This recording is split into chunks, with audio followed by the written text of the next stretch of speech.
এটা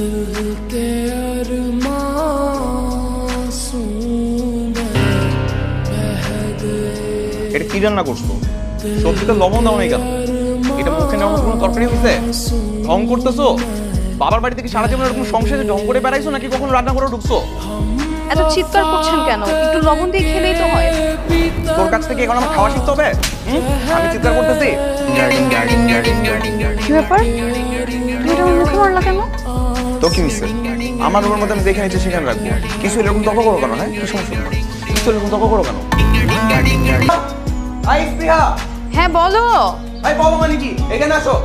কাজটা শেষ করে আসতেছি। এই তোরে বলছি না এখানে আসতে, এদিকে আয়। এটা কি? আমার এই শার্ট আয়রন করে ভাঁজ করে রাখা হয়নি কেন? করেছি তো আমি আয়রন। এই যে দুটো শার্ট আয়রন করেছি, এখান থেকে নীলটা পরে যাও অফিসে। এই আমি এখন কোনটা পরে অফিসে যাবো এটা কি আমার তোর কাছ থেকে জানতে হবে?